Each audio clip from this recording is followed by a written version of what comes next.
and was as we move to the next round, the next positions, the 4 through 6. Yeah. Obviously, a little bit of a drop off, right? And ceiling, I would say, when you got Saquon Barkley, CeeDee Lamb or Gibbs, whichever one's in there, and then Justin Jefferson. I feel like Saquon and Justin Jefferson, for some reason, are like the picks here in this 4 to 6 range. I agree, and I feel like again, regression with Saquon. It's a conversation. How much regression? I mean, he has an injury history that everybody seems to get Men in Black, flash of forgetting. But hey, I'm just saying that boy played a lot of football. Different though, you know what I'm saying?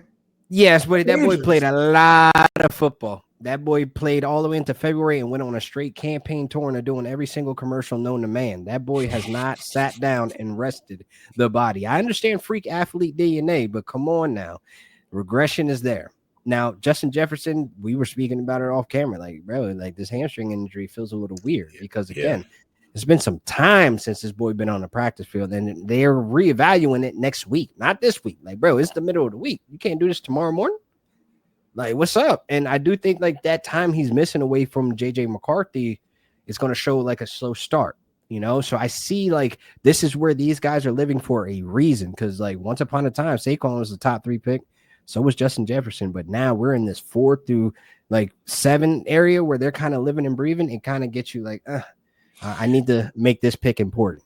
Yeah, and I think that's the reason these guys are going here, because I think on normal years, if there was no worry about Saquon being hurt or being durable enough, I think he'd be in consideration for the number 1 pick.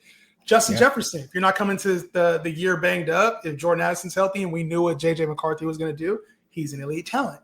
I just think there's question marks about those two in general. Yeah. And the fortunate part is you could probably get CeeDee Lamb or Gibbs. And, I mean, they're safe to say you can have question marks about those guys if you think George Pickens is going to eat away at some of the workload for CeeDee Lamb. If you think Ben Johnson leaving the Detroit Lions is going to affect Jahmyr Gibbs. But either way, you're getting a nice, solid piece here at the top that still does provide upside to finish number 1 at their position. But now in this 4 to 6 range, you're also getting kind of the best of the worst of that group we talked about, Laquan, earlier. Yeah. That top 15 to 16. This is the range. If you're in a draft right now in the 2nd round and your league mates know what they're doing, you're going to be stuck deciding between Ladd McConkey, Brock Bowers, Bucky Irving, Chase Brown. Literally, and some people nasty. Like that. That's why I said the middle of the round is the toughest round, because I don't want to make those decisions. And then again, like if I'm in this position, I'm willing to reach on a Jonathan Taylor. I'm willing to reach on a Josh Jacobs to secure that anxiety. Like I just don't want to look at a Ladd McConkey. I don't want to look at a Bowers, and I definitely don't want to look at a Chase Brown right here. So it's like, cool. We off that. Let me just get my guys. Wide receiver wise, like you would have to probably reach on the Tyreek Hill or Marvin Harrison or Garrett Wilson, which also feels nasty. That's why I am hammering down the 1st round. I want a wide receiver. Like if it ain't Bijan, and I might flirt pause with Gibbs, but I really want a wide receiver in that 1st round, so I don't have to deal with this in the 2nd round. What about those who take Saquon? Because obviously not everybody's going to be able to take receivers. Saquon's in that world, and then we double back with running back there. I don't think that's the worst thing in the world to take Jonathan Taylor with Saquon Barkley. I don't think you're going to be mad at that. No. Saquon Barkley and Josh Jacobs. So for those who are worried about getting an elite receiver, and that's only if A.J. Brown and Drake London, who both of those guys sometimes fall past into this range, if they're not there, I'm okay with taking 2 running backs and letting the best of Harrison, Tyreek Hill, Garrett Wilson fall to me in the 3rd round. Like that's how I would play it, because I think strategically, once you know you have your 2 starting running backs, you don't really need to, like, you can address the position if it falls to you, but you don't have to address the position. Now you can hammer running back for the next, hammer wide receiver for the next few picks. I don't mind that strategy if you can go that way. Yeah, I would try to avoid it though.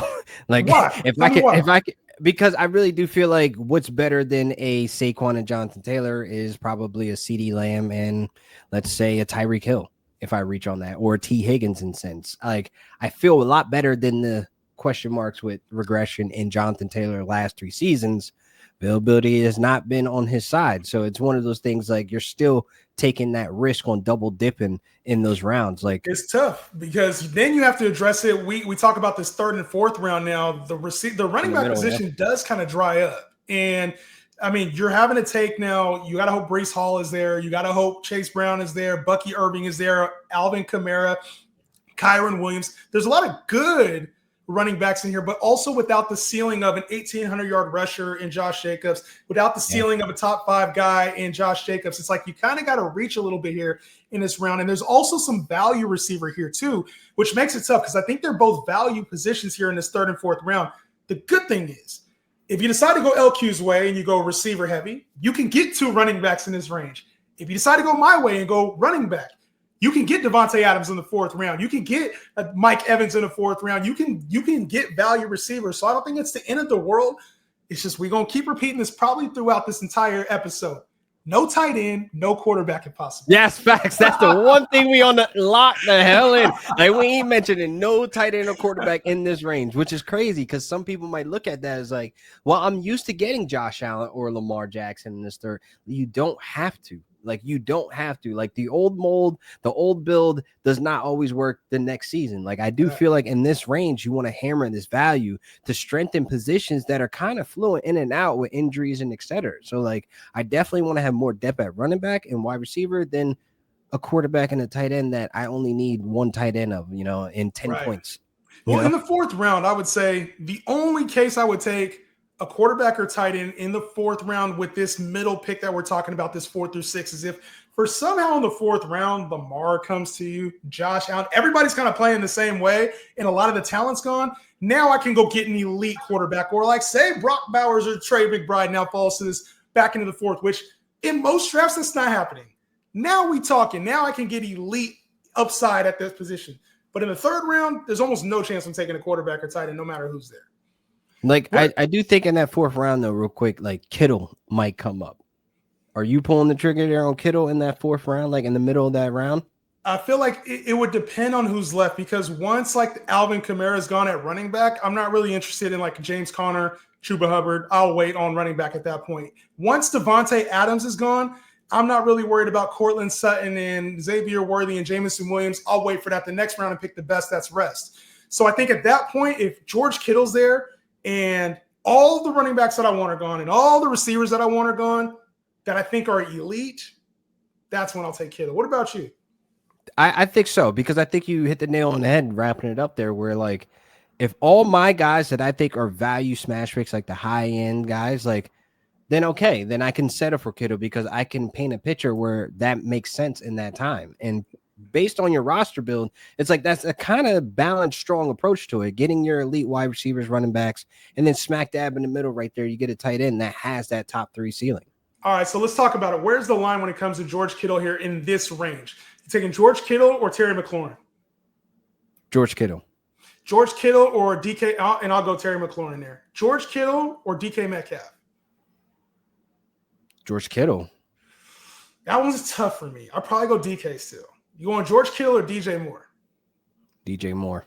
See, I'm going George Kittle there. See, that's crazy. But it's like that's kind of the range right there. Close. Now it makes sense.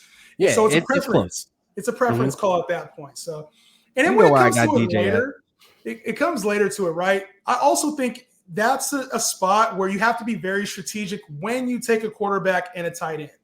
Because if the 1 through 3, if you're coming back to that wraparound, right, on the 4 to 6 side, that's where the wraparound is. You go to the 3-2-1, 1-2-3.